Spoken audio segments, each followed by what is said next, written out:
Hello friends, नमस्कार। इस file के अंदर अपन देखेंगे भरतपुर का दूसरा दुर्ग लोहागढ़ दुर्ग। ठीक है, तो मैंने बताया था अपन को भरतपुर के टोटल 5 दुर्ग पढ़ने हैं। ठीक है, उसके अंदर एक अपन ने पिछली फाइल के अंदर देख लिया था प्यारे बच्चों, वो अपन ने देखा था बयाना का दुर्ग, जिसको मैंने बयान से याद कराया था। ठीक है, अब आज अपन दूसरा इस फाइल के अंदर देखेंगे लोहागढ़ दुर्ग। ठीक है, लोहागढ़। ठीक है, और लोहागढ़ लोहे का क्या, लोहागढ़ लोहे का क्या था मैंने याद कराया था, तवा तो तवनगढ़। अगला दुर्ग आएगा तवनगढ़, और लास्ट में देखेंगे अपन डीग, है ना।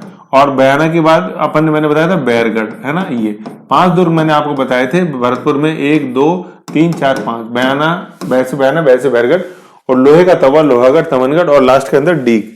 ठीक है, ये जल महलों के लिए प्रसिद्ध। आज अपन देखते हैं इसमें लोहागढ़ का दुर्ग। ओके, वेरी गुड, बड़ा अच्छा ये चीज है, समझ के चलो।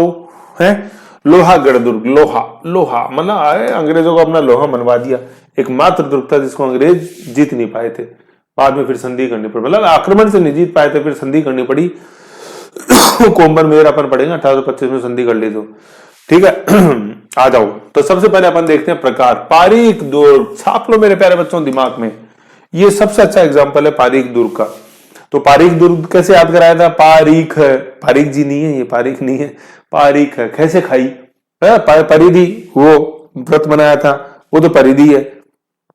ठीक है, परिधि तो वो जिसके चारों ओर घेरा, सुरक्षा घेरा, उसका एग्जांपल था कुंभलगढ़ी है। पारीक खाई, कैसे खाई, और बाप रे बाप, है ना, वो खाई थी, ये खाई। ठीक है, तो खाई का सबसे अच्छा एग्जांपल है पारीक दुर्ग का। और दुर्गों के प्रकार तो अब तो मेरे प्यारे बच्चे भूल ही नहीं पाते, वो प्रकार बोलते खुल गए दिमाग में। सर अवध पर्वत है कि नहीं है, तो ऐसे औदक वन ध्यानवन, फिर पर्वत, फिर ओ बाप रे डी में कट गया काटा, एरण, फिर पारिक पारिधि सैन्य सहायक। याद हो गए कि नहीं हो गए, मेरे को याद हो गए, देखो है। मुझे तो एग्जाम भी नहीं देना, फिर भी याद हो जाते फ्री में ही ऐसे। तो याद करो ऐसे। ठीक है, यू। ठीक है, तो पारिक दुर्ग हो गया, पारिक दुर्ग है, और भूमि दुर्ग है, भूमि पे बना हुआ, समतल गिरी दुर्ग नहीं है। पारिक दुर्ग का सबसे अच्छा एग्जाम्पल है मेरे प्यारे बच्चों ही। ठीक है, ध्यान रखना है इसको हम लोग को। फिर अन्य नाम क्या है, पूर्वी सीमा का पहरी।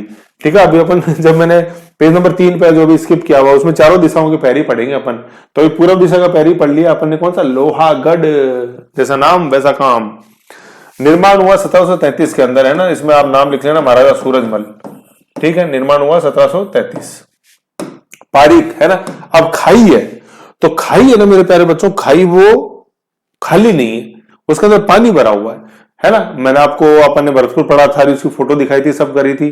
बाकी और इसमें भी देखेंगे, गूगल में मैं आपको दिखाऊंगा। ब्लू दुर्ग के चारों ओर नीले रंग में पानी बना हुआ है गूगल मैप पे। तो जैसे ये दुर्ग है, दुर्ग के चारों ओर ये ऐसे खाई है, इसमें पानी भरा हुआ है। ठीक है, ये पानी, तो ये जो पानी है ना, इस पानी को अपन बोलते हैं सुजान गंगा। सुजान, सुजस नहीं है, सुजान गंगा। ठीक है, ये सुजान गंगा है, ये जो इसकी नहर बनी हुई है, ये सुजान गंगा। ठीक है, अब सुजान गंगा में पानी भी तो आएगा ना, है ना। पानी इसलिए रखा गया है कि जैसे इसको भाई कोई तैर करके पार करने की कोशिश करे, तो उसमें मगरमच्छ थे, तो मगरमच्छ खा जाए बेटे उस तैराक को, तो किले तक पहुंच ही नहीं पाए। ऐसे तो गहरी खाई है, पानी से भरी रहती थी, और फिर वो मगरमच्छ छोड़े हुए थे उसमें, तो कोई भी चतर कोई पार करने की कोशिश करे तो आजा लपेटे में, ऐसे। ठीक है, तो सुजान गंगा है, तो पानी आएगा, बिल्कुल साफ आएगा। तो पानी आएगा किस झील से, मोती झील से। किस झील से, मोती झील से। मोती झील से आएगा पानी, आ गया साहब। अब यारो यार ये भी तो बताओ कि झील में भी तो सारा पानी आएगा, नहीं आएगा, कहीं से आएगा साहब वो भी। तो मोती झील में पानी आएगा रूपारेल, रूपारेल, एक तो रूपारेल नदी प्लस बाणगंगा नदी। बाणगंगा नदी वही अपने रामगढ़ से, जिसका जयपुर विराटनगर रामगढ़ से जिसका उद्गम होता है।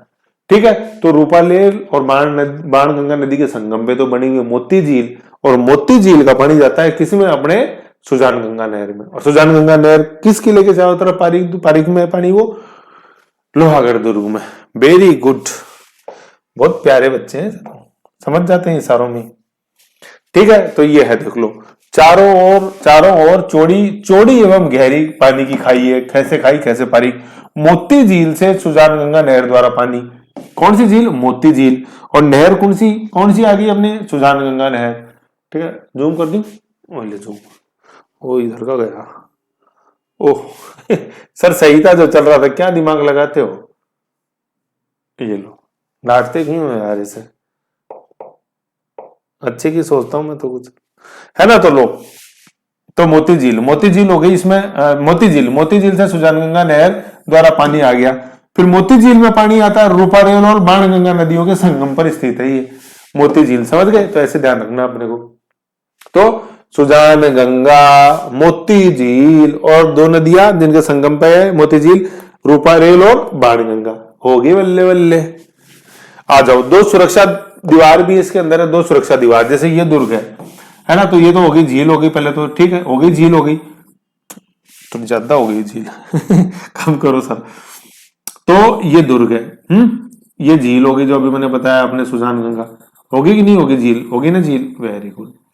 इब के है इसके आगे की अपन कहानी पढ़े तो ये लो मिट्टी पीली, इस दुर्ग में पहले एक मिट्टी की दीवार बनी हुई है, ऐसे बनेगी, ये बनेगी। फिर इसमें अपन देखें, ये जो मैंने बना दिया लाल में, ईंट का रंग लाल, मिट्टी का रंग पीला, है ना, ऐसे ऐसे ये दो दीवार और बनी हुई है इसमें। तो नो डाउट खाई पारिक दुर्ग तो है, परिधि दुर्ग भी है, लेकिन सबसे अच्छा एग्जांपल है पारिक दुर्ग का। अब देखो क्या था, ये जो लाल रंग की जो देख रहे हो, तो ईंट का रंग लाल होता है, तो ये तो ईंट पत्थरों से बनी हुई है।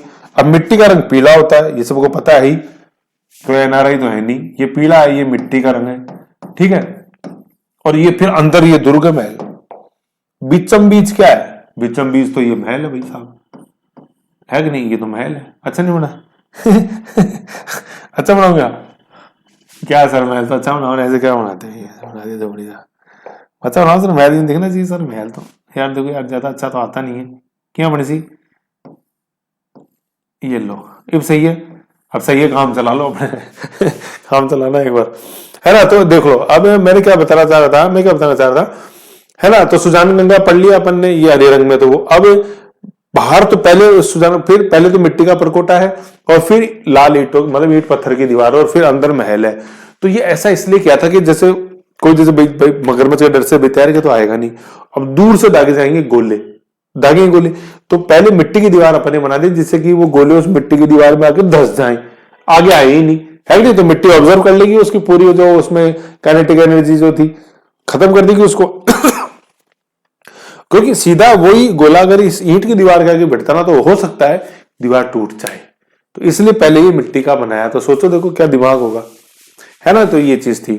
तो क्या भारी प्राचीर चौड़ी है वो मिट्टी की है, देख लो मिट्टी की चौड़ी, ऐसे 4-4, 5-5 फीट की चौड़ी मिट्टी की दीवार, जिससे कि गोला उसमें खप्पो हो जाए, खत्म। अंदर की प्राचीर जो है वो पत्थर है, वो मीटों की है, जो मैंने लाल बनाई, है ना। युद्ध के समय तोप के गोले बाहरी मिट्टी की चौड़ी प्राचीर में धंस कर रह जाते थे, फुस हो गया, धंस जाने के कारण आंतरिक प्राचीर एवं दुर्ग को नुकसान नहीं पहुंचता था, ऐसे है। और जो फिर कोई माइकल तैयार करने की कोशिश करेगा तो उसका भी इलाज है अपने पास, सुजान गंगा, ठीक है। कैसे हो गया देखो। फिर इतनी सुरक्षा थी, तो भैया इतनी सुरक्षा क्यों थी सर? तो यार इतनी सुरक्षा इसलिए थी, दुर्ग में देखो अष्ट धातु से निर्मित दरवाजा था, जो प्रवेश द्वार है वही अष्ट धातु से निर्मित था, तो खुद नहीं बनाया था, लाए थे लाल किले से। कौन लेके आए? अपने जवाहर सिंह जी लेके आए। कब लेके आए? 1765 के अंदर लेके आए दिल्ली से, ठीक है। तो अष्ट धातु का जो दरवाजा है वो कौन देखो, महाराजा जवाहर सिंह लेके आए। कब लेके आए? 1765 में लाए। कहां से लाए? दिल्ली के लाल किले से लेके आए जी। भाई 1765 में अपन देखते हैं, भाई 1707 में औरंगजेब की मृत्यु हो जाती है, फिर मुगल साम्राज्य आराम पतन की ओर होता है, बहादुर शाह से लेके बहादुर शाह जफर तक, ठीक है। तो इस समय आई थिंक शासक तो मोहम्मद शाह रंगीला, तो अब देखो नाम ही मोहम्मद शाह रंगीला, रोशन अख्तर है, तो बिल्कुल ऐशो आराम में रंग बिल्कुल मस्त रहते। कोई ज्यादा ऐशो आराम करता तो बोले यार आजकल तो बड़े रंगीले रहते हो यार, है पढ़ाई लिखाई सब छोड़ दी और मौज करते हो, आजकल तो रंगीला हो गया भाई, बोलता है रंगीला। आप देखो तो किस टोन में कैसे बोला जाता है, किस सेंस में बोला जाता है, आप समझ गए मेरे से अच्छा, है कि नहीं। तो मैं बता रहा था, हाँ मोहम्मद शाह रंगीला उस समय मुगल बादशाह था, ठीक है। तो जवाहर सिंह ने देखा कि यार अब तो सारा कोई नहीं बोलने वाला, उतार चलो अपने ऐसे दीवार, तो ऐसे तो शासक को पहले तो हराया युद्ध के अंदर, छोटा मोटा युद्ध उसमें, और फिर जवाहर सिंह जी वहां से उतार के लिए आए क्या? अष्ट धातु के दरवाजे। कहां से लाए? दिल्ली के लाल किले से। कब लाए? 1765, ठीक है। ऐसे अष्ट धातु के दरवाजे बड़ा इंपॉर्टेंट, अच्छा है, मैं आपको फोटो दिखाऊंगा। मेन दरवाजा जो है वो। फिर यहाँ अपन स्मारक देखते हैं। स्मारक कौन कौन से देखते हैं अपन? किशोरी महल देखते हैं, महाराजा सूरजमल जी की रानी का महल किशोरी, ठीक है। फिर दादी माँ का महल अपन देखते हैं, ठीक है। फिर गंगा मंदिर देखते हैं, और एक लक्ष्मण सेन मंदिर, लक्ष्मण मंदिर मतलब लक्ष्मण राम लक्ष्मण ऐसे मंदिर बनाया हुआ है ये यहाँ पे, ठीक है। तो लक्ष्मण मंदिर ये है, गंगा और लक्ष्मण मंदिर, और किशोरी महल और दादी माँ का महल, ऐसे ठीक है ना, ये ठीक, ये चीज है अपने को। तो ये चार इसके अंदर अपन को स्मारक याद रखने। फिर जो सबसे अच्छा क्वेश्चन एग्जाम में आते हैं वो अब आ गया ये लॉर्ड लेक, ठीक है ना, बड़े अच्छा ये चीज है। इस पे आक्रमण किया 1805 में, ठीक है ना, अंग्रेजों ने। और अंग्रेज सेनापति कौन था? Lord lake. तो अब याद करो, थोड़ी देर पढ़ी थी अपने लेक, जिसको झील पढ़ा था। अभी झील वही तो होता है, झील से तेरी आंखों में डूब जाता हूं, झील मोती झील, तो मोती झील में डूबने आ गया लॉर्ड लेक।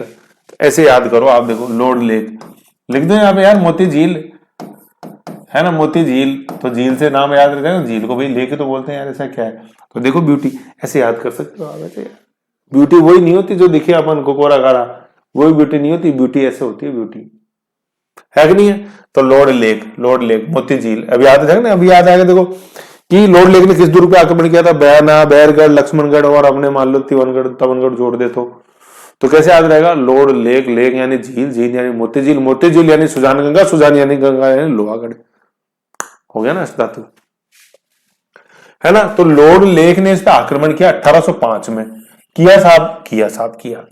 तो कुछ गलती भरतपुर की तो होगी, बिल्कुल थी साहब। तो कारण क्या था कि भरतपुर राजा रणजीत सिंह, देख लो अब, रणजीत सिंह पंजाब वाले नहीं है लेकिन उनसे कम भी नहीं थे भैया। तो देख लो, भरतपुर महाराजा रणजीत सिंह द्वारा अंग्रेजों का शत्रु कौन था? जसवंत राव होलकर, है ना। जसवंत राव होलकर ने अंग्रेज सेनापति की हत्या कर दी थी, इसलिए अंग्रेजों का शत्रु हो गया। कौन? जसवंत राव होलकर। तो अंग्रेजों के शत्रु जसवंत राव होलकर को भरतपुर में शरण दे दी थी। किसने दे दी? भरतपुर के महाराजा रणजीत सिंह ने। तो यहाँ पे तीन व्यक्ति सीन में आ रहे हैं मेरे प्यारे बच्चों, लॉर्ड लेक अंग्रेज सेनापति, दूसरा भरतपुर के महाराजा कौन? रणजीत सिंह, और तीसरा व्यक्ति कौन? जसवंत राय होलकर, है ना। खोलकर नहीं लिखा हुआ है कि यहां पढ़ दो इसको, जसवंत राय खोलकर, ये होलकर है। तीन व्यक्ति, लेक, रणजीत सिंह एंड जसवंत राय होलकर। जसवंत राय होलकर किसका दुश्मन? अंग्रेजों का दुश्मन। इसलिए अंग्रेजों ने इसलिए तो आक्रमण किया भरतपुर के दुर्ग के ऊपर ऐसे। तो रणजीत सिंह ने शरण दे दी थी जसवंत राय होलकर को, और ये अंग्रेजों को पसंद नहीं थी। तो अंग्रेजों ने अपनी सेना भेज दी लॉर्ड लेक के नेतृत्व में, और जाओ निस्ते नाबूद कर दो लोहागढ़ दुर्ग को। अब लॉर्ड लेक ने के बेरो हो कि आप 4 महीनों लागसी 4 महीना भी घेरा डाल सी, जब भी अपन को वो अंग्रेज आपन सफलता कौन मिल सी। तो लॉर्ड लेक भाई आत हो गए, जोश मोरो चलो भाई जीतेंगे लोहागढ़ अपन। उसको क्या पता था कि 4 महीने भी लगा दोगे तो भी कुछ नहीं होगा। तो लॉर्ड लेक ने कहा गड़बड़ हो गई यार, अभी तो साला बात नहीं बनी। देख लो तो नाम भैया ऐसे रणजीत सिंह ऐसे नहीं रखा, महाराजा रणजीत सिंह भरतपुर के, है कि नहीं है। तो लॉर्ड लेक निस्तेनाबूत हो गया, इनके आगे नहीं जीत पाया, युद्ध से तो नहीं जीत पाया। लेकिन फिर 1805 में संधि कर ली कि लॉर्ड लेक ने यार ठीक है कोई बात नहीं यार, गलती हुई, अब हमारी भी कुछ सुन लो यार, दे दो जसवंत राय होलकर को, हम नहीं करेंगे हमला, गलती होगी साहब, हमला कर दिया हो तो रणजीत सिंह ये हुई ना बात। हाँ बोलो ठीक है, चाहिए ना होलकर, बदतमीजी नहीं करो उसके साथ, कोई देने में मैं दे दूंगा आराम से, कोई दिक्कत नहीं, बदतमीजी नहीं होती, ये नहीं तुम जाके उसको फिर पीटा पाटी करो और फिर मृत्युदंड, ये दिमाग नहीं लगाना। ठीक है गलती कर दी उसने, मान रहा हो अपनी गलती, ऐसे, ठीक है ना, ये चीज है। और फिर इस विजय के उपलक्ष्य में अपने महाराजा रणजीत सिंह ने क्या बनाया? फतेह बुर्ज बनाया 1806 में, की फतेह हो गई। देखो वो लॉर्ड लेक आया था जीतने, अंग्रेज ज्यादा ही बन रहा था होशियार, 4 महीने घेरा डाला लेकिन जीतने नहीं दिया हमने, ऐसे, ठीक है। अब देखो मैं आपको एक चीज बताऊं, लेक नाम आ रहा है ना, लेक, लॉर्ड लेक आया कि नहीं आया? आया सर। शरण किसको दी? जसवंत राय तो याद रह जाएगा, लेकिन यहां दिक्कत हो जाती है सिंधिया था या होलकर था। तो मेरे प्यारे बच्चों होलकर को खोलकर तो लिखो ना, एक बार होलकर लिखो आप, होलकर लिख दिया, लेक लिखा और होलकर लिख दिया। अब मैंने एक बात बताओ कि वो लेक ही होलकर में आ रहे हो, कौन आ रहे हो? आ रही हो सर, कहां आ रही हो? पूरा आ रही हो सर। वो देखो लेक है, होलकर का जो है ना, इसको ले और क्या यूं लिखो ना यार, क्यों नहीं लिखते हो ऐसे? तो देखो लेक नहीं बन गया क्या ऐसे? मैं इसलिए बता रहा हूं क्योंकि क्वेश्चन आता है ना। तो ले देखो लेक आ रहा है ना होलकर में, तो ऐसे, तो लेक से याद रह जाएगा मोती झील, ऐसे लॉर्ड लेक। तो लॉर्ड लेक हमने आक्रमण किया 1805 में, जीता 1805 के अंदर आक्रमण किया, 4 माह घेरा डाला, 5-4 जीत नहीं पाया, 1805 में संधि हो गई, फतेहपुर फिर बना। तो ऐसे याद रखो, ये क्वेश्चन आता है। देखो अंग्रेज के दुर्ग को नहीं जीत पाए थे, लोहागढ़ दुर्ग, कौन उस समय महाराजा? रणजीत सिंह। भरतपुर किस राजा ने अंग्रेजों को हराया? रणजीत सिंह ने, ठीक है। जीतने कौन आया? Lord lake. क्या कारण था कि क्यों भरतपुर दुर्ग पर आक्रमण किया? जसवंत राय होलकर को शरण दे रखी थी, ऐसे होलकर अंग्रेजों का शत्रु था और उसको शरण दे दी थी रणजीत सिंह, जोधपुर महाराजा रणजीत सिंह ने, ठीक है। समझ गए? फिर अपन देखते हैं अंग्रेजों का अधिकार हो गया भाई, 5 में तो संधि हुई, फिर अंग्रेजों का इस पर अधिकार हो गया 1825 के अंदर। ठीक है ना, रणजीत सिंह जी के बाद अपन देखते हैं कि कोई इंपोर्टेंट शासक नहीं आए, तो उस कमजोरी का फायदा उठा के लॉर्ड कोम्बर मेयर, इसको पढ़ो कैसे, पहले कोम्बर पढ़ो और फिर मेयर पढ़ो। मेयर अपने वही नगर निगम के ग्रेटर हेरिटेज मेयर, तो कोम्बर मेयर इसको अपन को पढ़ना है। कोम्बर, कोबलर नहीं है, यहाँ कोबलर कर दो, कोबलर कोबलर मेंड बाय शूज, मोची को बोलते हैं कोबलर, कोबलर कोबलर मेंड बाय शूज, सही करो मेरे जूते। तो कोम्बर नहीं है, ये कोबलर नहीं है, कोम्बर है, कोम्बर मेयर। ठीक है, ऐसे है। फिर इसमें एक आंतरिक किला भी है जो अपने राजस्थान के एकीकरण से भी जुड़ा हुआ, आंतरिक किला जिसको अपन बोलते हैं कचहरी किला। कचहरी किला या दीवाने आम, दीवाने आम मतलब जहां शासक आम आदमियों से मिलता था वो दीवाने आम, खास आदमियों से मिलता था वो दीवाने खास। तो कचहरी किला भी है इसके अंदर, और इस कचहरी किले के अंदर 18 मार्च 1948 को जो मत्स्य संघ बना, जो कि अपने राजस्थान के 7 चरणों का पहला चरण था मत्स्य संघ, उसका उद्घाटन किया था किसने? वल्लभ भाई पटेल ने। और वल्लभ भाई पटेल जो है उनको अपन क्या बोलते हैं? भारत का लोहा पुरुष। तो लोहा पुरुष ने लोहागढ़ के अंदर ही उद्घाटन किया है कि नहीं? देखो ऐसे याद आया, समझ फिट बैठा कि नहीं बैठा? ऐसे बैठ गया सर, बैठ गया, बैठ गया, मजा आ गया सर। ऐसे मजा तो आएगा यार, ऐसे थोड़ी ना आएगा, इतनी मेहनत करने में यार मजा आएगा मजा। ठीक है, तो वल्लभ भाई पटेल लोह पुरुष, इन्होंने लोहागढ़ दुर्ग में स्थित है कौन सी अपनी कचहरी, कौन सी? कचहरी किला। ठीक है, ऐसे। ठीक है, तो ये हो गया अपने लोहागढ़ का दुर्ग, काफी अच्छी तरीके से अपन ने देखा इसको। फिर 3 छोटे दुर्ग और अपने जो अपन को जैसे थोड़ा देखना है, पहले लोहागढ़ का थोड़ा सा रिवीजन कराता हूँ, है ना, थोड़ा सा रिवीजन ले लेते हैं थोड़ा सा, जिससे कि वो अच्छा है, रिवीजन हो जाएगा। आ जाओ। तो लोहागढ़ दुर्ग अपन जैसे देखते हैं, लोहागढ़ दुर्ग, अरे तेरी, हाँ लोहागढ़ दुर्ग देखते हैं, प्रकार कैसा है? पारीक दुर्ग है। ठीक है, खाई है। अन्य नाम क्या है इसका? लोहागढ़ दुर्ग का, लोहागढ़ दुर्ग का, एक मिनट, हाँ पूर्वी सीमा का पैरू उपाधि दी हुई है, अन्य नाम पूर्वी सीमा का पैरू। निर्माण हुआ 1733 में, महाराज सूरजमल। पारीक खाई है, तो खाई को अपन बोलते हैं सुजान गंगा नहर, उसमें पानी आता है मोती झील से, मोती झील में पानी आता है रूपा, रेल और बाणगंगा नदियों से। 2 सुरक्षा दीवार है, बाहर की चौड़ी एवं मोटी मिट्टी की दीवार है, अंदर वाली पीठ पत्थर की दीवार है। प्रवेश द्वार को अपन क्या बोलते हैं? मेन प्रवेश द्वार जहांगीर, हम नहीं प्रवेश, जहांगीर नहीं, प्रवेश द्वार जो अष्ट धातु का है, अष्ट धातु का है। कौन लाए थे? जवाहर सिंह जी लाए थे 1765 में। कहां से? दिल्ली के लाल किले से। स्मारक जो है इसके अंदर, स्मारक अपन देखते हैं किशोरी महल, सूरजमल जी, महाराज सूरजमल जी रानी का महल, दादी मां महल, गंगा मंदिर और लक्ष्मण मंदिर। देन इपा आक्रमण किया अंग्रेज, कब? 1805 में। कौन? लॉर्ड लेक ने। क्यों? क्योंकि जो मारवाड़ के महाराजा रंजीत, सॉरी मारवाड़ क्या रे यार, भरतपुर के महाराजा रंजीत सिंह ने अंग्रेजों का शत्रु कौन? जसवंत राय होलकर को शरण दे रखी थी, लेकिन लेक ने हमला किया, नहीं जीत पाया 4 माह तक। फिर 1805 में संधि हुई। ठीक है, ऐसे अंग्रेजों का फिर इस पर अधिकार हुआ 1825 में, लॉर्ड कोम्बर मेयर ने किया। आंतरिक किला है इसके अंदर, जिसको कचहरी किला बोलते हैं। और वहीं पे 18 मार्च 1948 को राजस्थान के एकीकरण के 7 चरणों में जो पहला चरण था, जिसका नाम था मत्स्य संघ, उसका उद्घाटन वल्लभ भाई पटेल ने किया था। तो वल्लभ भाई पटेल को बोलते हैं लोह पुरुष। लोह पुरुष ने मत्स्य संघ का उद्घाटन किया लोहागढ़ के अंदर, लोहागढ़ के अंदर, है ना, मतलब कचहरी में लोहागढ़ में, तो लोह पुरुष लोहागढ़। ऐसे लोहा लोहे को काटता है ऐसे जहर जहर को मारता है, लोहा लोहे को काटता है, ऐसे। चलो आ जाओ, है ना। फिर अपन भरतपुर में छोटे भैया 2-3 और है, वो देख लें अपन। बैरगढ़ का दुर्ग है ना। बदन सिंह जी के 2 आएंगे, ये डीग एंड बैरगढ़ दोनों है, ये बदन सिंह जी के बनाए हुए हैं। ठीक है, बैरगढ़ का दुर्ग 1726 में बदन सिंह जी। ठीक है, बैर परगने का गठन किसने किया? सूरजमल के पिता, महाराजा सूरजमल जो थे उनके पिता थे बदन सिंह जी, उन्होंने किया, महाराजा बदन सिंह ने। ठीक है, बाकी अब मैंने भरतपुर की हिस्ट्री आपको पढ़ा रखी है, उसमें काफी डिटेल में सभी महाराजाओं को देखा है, बहुत इंपॉर्टेंट इनका रोल रहा है। तो बैरगढ़ का दुर्ग बनाया महाराजा बदन सिंह ने। ठीक है, और बैर परगने का गठन किसने किया था? बैर तो परगना है और गढ़ मतलब दुर्ग है।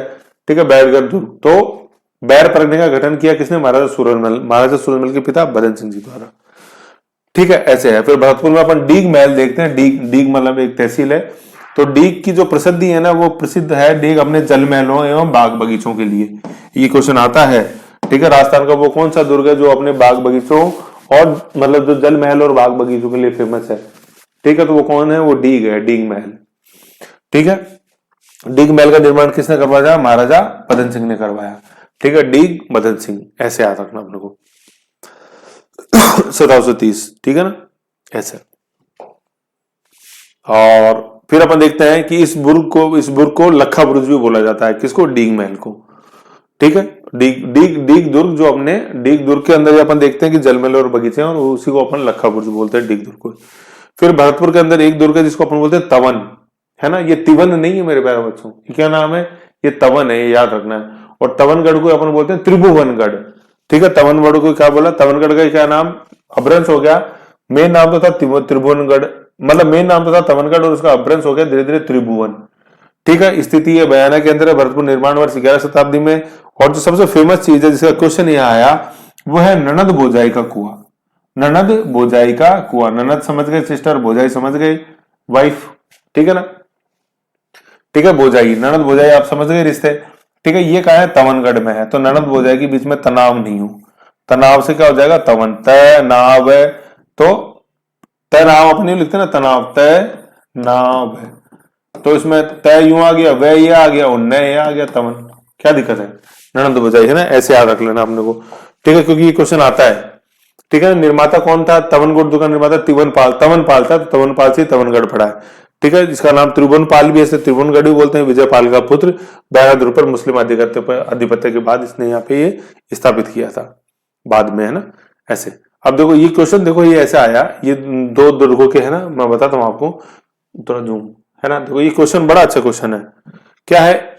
पहले पढ़ो जो अपन ने ये अभी पढ़ाई है। देखो क्या पढ़ा अपन ने? ननद बोजाई नामक कुआं किस दुर्ग में स्थित है? तो ननद बोजाई का जो है वो इनमें से कोई नहीं है। इनमें से कोई क्यों नहीं है? क्योंकि ये दुर्ग कहाँ स्थित, ये कहाँ है? ननद बोजाई। तो मैं ननद बोजाई तनाव नहीं हो, तो तनाव से क्या हो जाएगा? तवनगढ़ हो जाएगा। तवनगढ़ अपने भरतपुर, ठीक है भरतपुर के अंदर, भरतपुर। अब ये आया तिमनगढ़। तिमनगढ़ का जो दुर्ग है ना वो करौली के अंदर स्थित है। पढ़ेंगे जो अपन कैसे करौली आएगा उसमें, है ना। तो मैं बता रहा था कि तवनगढ़ में कंफ्यूजन आएगा, तो कंफ्यूजन यही है, तवनगढ़ और तिवनगढ़। तो ती जो है वो तो करौली में है, तय जो है भरतपुर में। तय भरतपुर, ती नीचे है करौली, ऐसे मैप में ऐसे है, तो याद रखना है ना, यूं याद रखना है। तो तवनगढ़ का दुर्ग का निर्माता कौन है? तवनपाल, जिसका अन्य नाम त्रिभुवनपाल भी मिलता है, इसलिए तवनगढ़ को त्रिभुवनगढ़ भी बोलते हैं। विजयपाल का पुत्र था। ठीक है, करौली के जब अपन शासक पढ़ते हैं तो उसमें आता है।